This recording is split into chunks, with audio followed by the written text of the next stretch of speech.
Hello everyone, welcome to Math Science YouTube channel. So today we are going to learn about characteristics of chemical reactions. तो आज हम study करने वाले हैं chemical reactions की कई सारी कैरेक्टरिस्टिक्स जो प्रीवियस क्लास में हमने कंप्लीट कर दी थी। फर्स्ट कैरेक्टरिस्टिक्स जिसका नाम था इवोल्यूशंस ऑफ द गैसेस। तो first characteristics we have done in last lectures. So today we are going to formations of a precipitate, change in color, change in temperature, change in state और एक नया topic आज discuss करने वाले हैं जिसका नाम है फिजिकल स्टेट. यानी कोई भी केमिकल सब्सटेंस मेरे पास है तो केमिकल सब्सटेंस का फिजिकल स्टेट क्या है, सॉलिड या तो लिक्विड या तो गैसेस या तो एक्वस सॉल्यूशन यानी वाटर के अंदर प्रिपेयर किया गया सॉल्यूशन जिसे हम बोलते हैं एक्वस सॉल्यूशंस. ओके, तो first we have to start formations of a precipitate. तो फर्स्ट स्टार्ट करते हैं फॉर्मेशंस ऑफ अ प्रेसिपिटेट. तो कोई भी केमिकल रिएक्शंस के दौरान कोई ना कोई इनसॉल्युबल पार्टिकल रह जाते हैं तो वही इनसॉल्युबल पार्टिकल्स को हम बोलते हैं प्रेसिपिटेट. तो यहाँ हमारा टॉपिक है फॉर्मेशंस ऑफ अ प्रेसिपिटेट. तो फॉर्मेशंस ऑफ अ प्रेसिपिटेट का मीनिंग होता है प्रेसिपिटेट फॉर्म होना. प्रेसिपिटेट का मीनिंग होता है इनसॉल्युबल पार्टिकल्स. क्या होता है? Insoluble particles. ओके, जो कोई भी सॉल्वेंट के अंदर इनसॉल्युबल रहते हैं और पार्टिकल्स. ओके, तो इनसॉल्युबल पार्टिकल्स को हम बोलेंगे प्रेसिपिटेट. तो प्रेसिपिटेट का शॉर्ट नेम है पीपीटी. उसे इस तरह से प्रेजेंट करते हैं यानी रिप्रेजेंट करते हैं. ओके, तो अब देखते हैं एक एक्टिविटी के साथ कि कौन कौन सी रिएक्शंस के अंदर, वैसे तो कई सारी रिएक्शंस है जिसके अंदर प्रेसिपिटेट फॉर्म होते हैं, लेकिन आपके सामने मैं एक रिएक्शंस लेकर आया हूँ. ओके, तो chemical reactions between potassium iodide. Potassium iodide यानी क्या? तो ए टाइप का सॉल्यूशन है जिसका नाम है पोटेशियम आयोडाइड. तो स्टूडेंट्स आपके लिए आयोडीन एक नया एलिमेंट होगा. ओके, चलो, तो पोटेशियम यानी के और आयोडीन आई. आयोडीन की वैलेंसी है माइनस, पोटेशियम की वैलेंसी है प्लस. तो ये दोनों के कॉम्बिनेशंस के एक कंपाउंड प्रिपेयर होता है जिसका नाम है potassium iodide, K I. Okay, the chemical reactions between potassium iodide and lead nitrate. Lead nitrate जो प्रीवियस क्लास 9th के अंदर हमने nomenclatures of the chemical formula and chemical name अच्छी तरह से सीख लिए थे. ओके, तो लीड नाइट्रेट, लीड का मीनिंग होता है पीबी. ओके, एक मेटल है जिसकी वैलेंसी होती है +2 या +4, लेकिन हम यहाँ लेंगे +2. ओके, तो लीड नाइट्रेट, नाइट्रेट जो है आपको पता ही है कि नाइट्रेट में सफिक्स ऐड हुआ है 8 यानी मैक्सिमम नंबर ऑफ ऑक्सीजन हो गए. ओके, तो NO3-, तो ये 2 इस साइड ट्रैवल करेगा और ये 1 इस साइड. ओके, तो पूरा केमिकल फॉर्मूला हो जाएगा PbNO3 ट्वाइस, जो मैंने यहाँ रिप्रेजेंट किया गया है. ओके, चलो, तो यहाँ हमारे दोनों केमिकल कंपाउंड रेडी है. फर्स्ट है पोटेशियम आयोडाइड और सेकंड है लीड नाइट्राइट. तो मैंने यहाँ लिया है पोटेशियम आयोडाइड और सेकंड सॉल्यूशन लिया है लीड नाइट्रेट. ओके, तो लीड नाइट्रेट के अंदर ये लीड जो है वो पॉजिटिव आयन है. ओके, अच्छी तरह से मैं आयन्स को इंडिकेट कर दूं. ओके, तो लीड Pb2+, ओके, और NO3-, और सामने दूसरा कंपाउंड है पोटेशियम आयोडाइड. तो पोटेशियम आयोडाइड के अंदर K+ होगा और आयोडीन होगा नेगेटिव.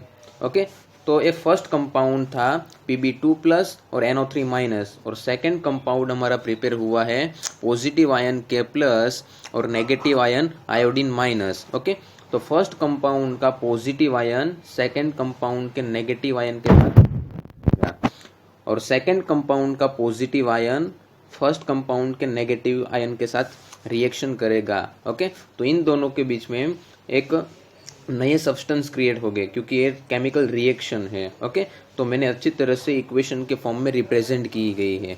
तो Pb2+ और I- यानी PbI2 हमारा एक केमिकल कंपाउंड फॉर्म हुआ.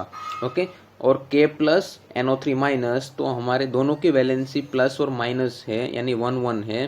तो यहाँ हमारा पॉजिटिव और नेगेटिव आयन से बना पोटेशियम नाइट्रेट। ओके, तो यहाँ हमें लीड आयोडाइड और पोटेशियम नाइट्रेट नाम के सॉल्यूशन यानी केमिकल सब्सटेंस प्रोड्यूस हुए हैं। ये है हमारे लिए पोटेशियम लीड आयोडाइड और ये है पोटेशियम नाइट्रेट। लेकिन पूरे सॉल्यूशन का जो कलर है वो कलर हो जाएगा येलो। क्यों येलो? क्योंकि यहाँ लीड आयोडाइड जो है वो एक सॉलिड सब्सटेंस है, यानी जो भी सॉलिड सब्सटेंस लास्ट में रिएक्शंस के लास्ट में हमें जो भी सॉलिड सब्सटेंस मिलते हैं वो सब्सटेंस इनसॉल्युबल होते हैं, और इनसॉल्युबल सब्सटेंस को हम बोलते हैं प्रेसिपिटेट। इनसॉल्युबल सब्सटेंस को हम बोलते हैं प्रेसिपिटेट। तो हमारे लिए ये रिएक्शंस के अंदर प्रेसिपिटेट है लीड आयोडाइड, जिसका कलर है येलो। ओके, तो ये थी after reactions formations of a precipitate. तो वैसी कई सारी रिएक्शंस है जिसमें प्रेसिपिटेट फॉर्म होते हैं। ओके, तो मैंने आप लोगों को एक रिएक्शंस विथ एग्जांपल एक्सप्लेन की है कि लीड नाइट्रेट के सॉल्यूशन के अंदर हमें ऐड करना है पोटेशियम आयोडाइड। तो हमें प्रोडक्ट मिलेगी लीड आयोडाइड और पोटेशियम नाइट्रेट, जिसमें लीड आयोडाइड होगा हमारा प्रेसिपिटेट यानी पीपीटी, येलो कलर की पीपीटी लीड आयोडाइड, जो कई बार एग्जाम में रिपीट हो चुका है।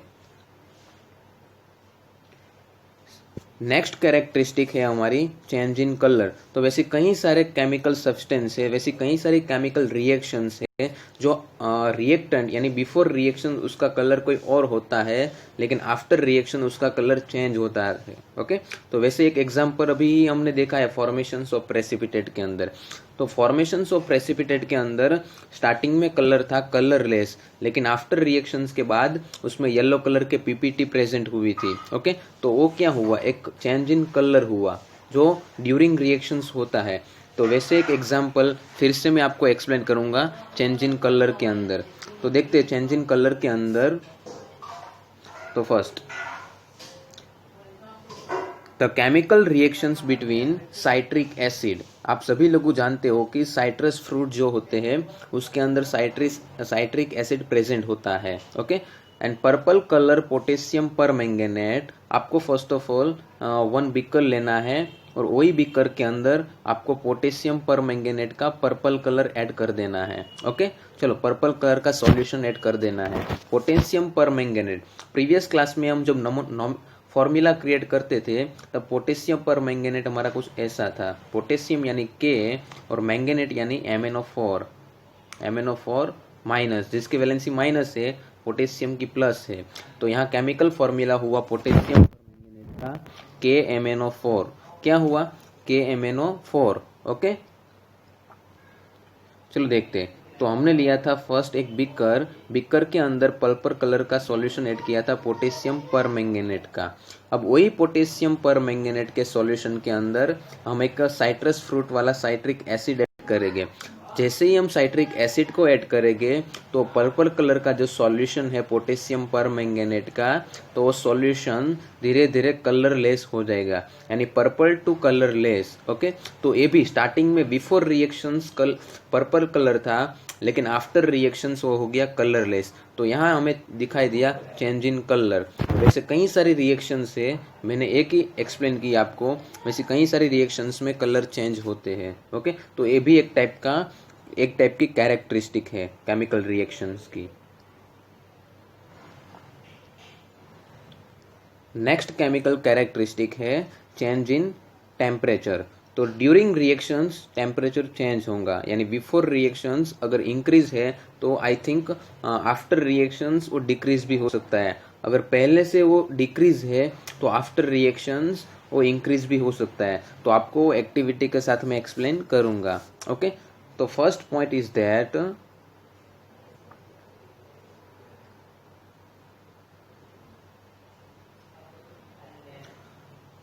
The chemical reactions between quicklime. तो स्टूडेंट्स यहाँ आपको एक नया वर्ड मिला हुआ है क्विकलाइम, जो कॉमन नेम है, लेकिन क्विकलाइम जो है उसका केमिकल फॉर्मूला है CaO।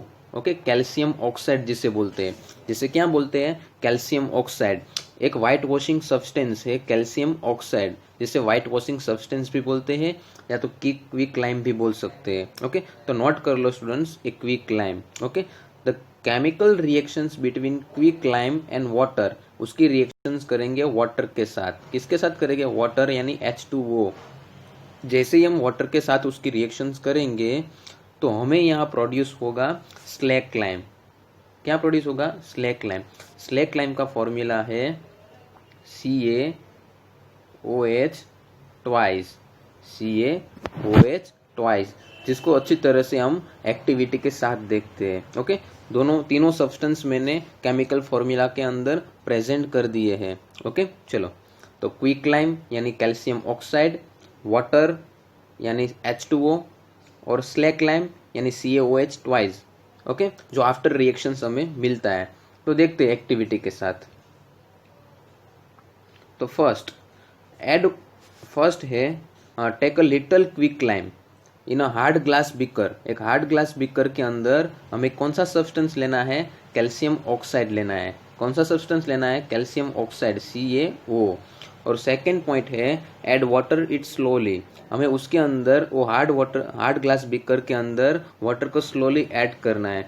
जैसे ही हम वाटर को स्लोली ऐड करेंगे तो ऑब्जर्व करते हैं, टच द बीकर, बीकर को टच करना है। जैसे ही बीकर को टच करेंगे तो बिफोर रिएक्शंस इतना टेम्परेचर नहीं था, लेकिन आफ्टर रिएक्शंस वो बीकर हमें क्या फील होगा?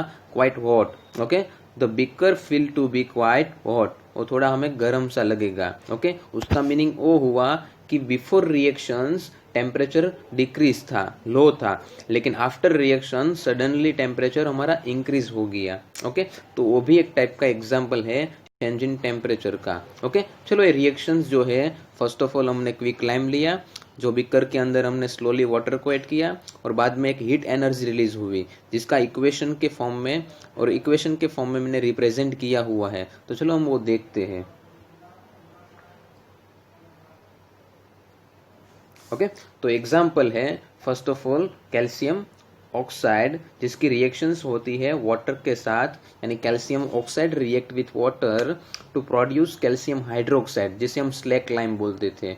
और वही रिएक्शंस के दौरान एक टाइप की एनर्जी रिलीज होगी, जिसे बोलेंगे हीट एनर्जी। ओके, तो ये थी हमारे जो हमने एक्टिविटी की, हमने रिएक्शंस को ऑब्जर्व किया था, वही रिएक्शंस को हमने इक्वेशंस के फॉर्म में रिप्रेजेंट कर दिया। ओके,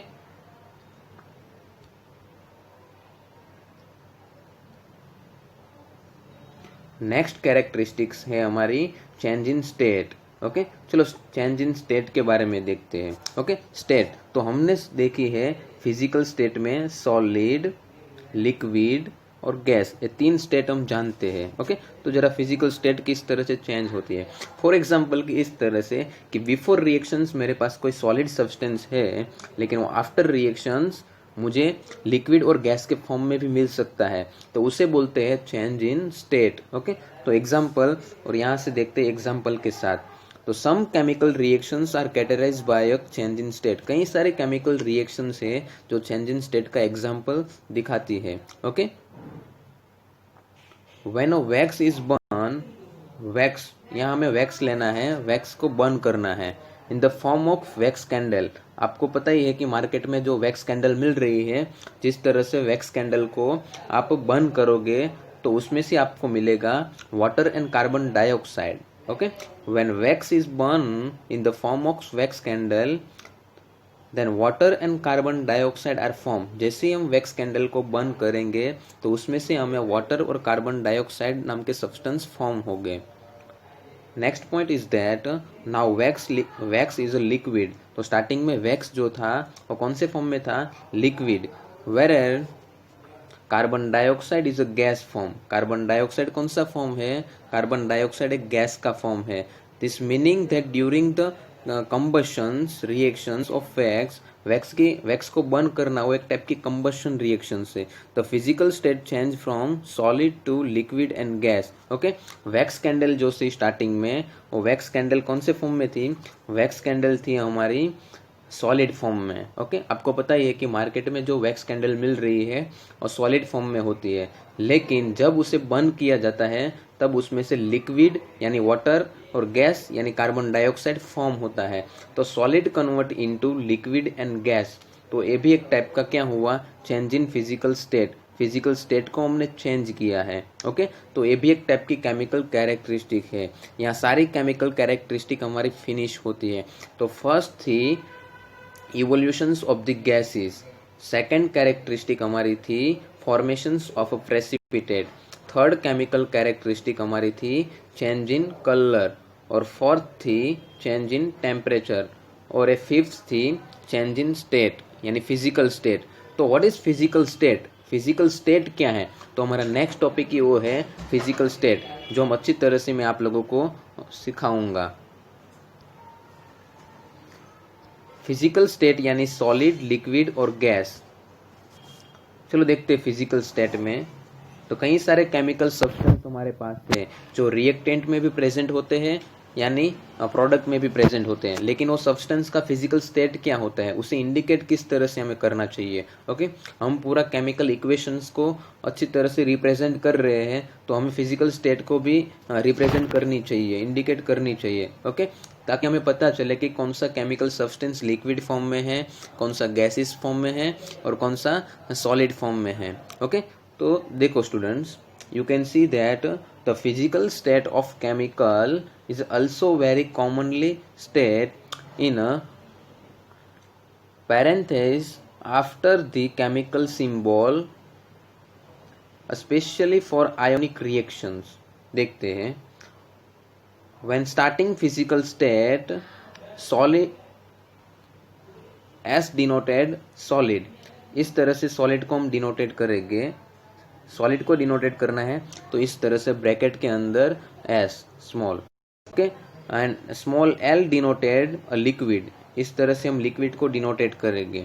ओके, और small g denoted has a gas, and a q, small a q denoted an solutions. अगर आपका सॉल्यूशन एक्वस है तो आप ए क्यू से रिप्रेजेंट कर सकते हो। आप देख सकते हो सारे के सारे मैं आपको अच्छी तरह से दिखाऊं कि अगर कोई भी सब्सटेंस मेरे पास है, सपोज की सब्सटेंस है मेरे पास कैल्शियम, तो कैल्शियम जो है सभी को पता है कि वो पाउडर फॉर्म में होता है और सॉलिड होता है, तो मैं यहाँ इस तरह से इंडिकेट करूंगा एस। ओके, और उसकी रिएक्शन में करवा रहा हूँ ऑक्सीजन के साथ, तो सबको पता है कि ऑक्सीजन गैसेस है, तो यहाँ मैं प्रेजेंट करूंगा जी।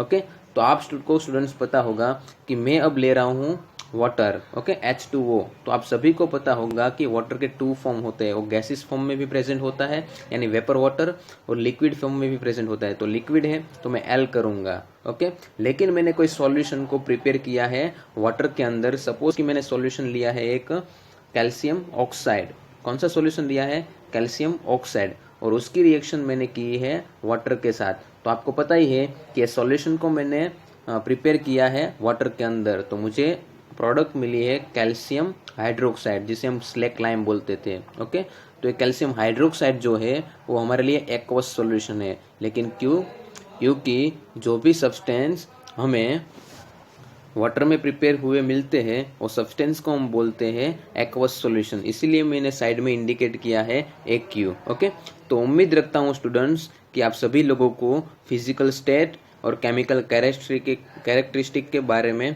कंप्लीटली इंफॉर्मेशन मिल गई है। ओके, तो यहाँ हमारा ये सेशन फिनिश करते हैं। Thank you very much watching this video.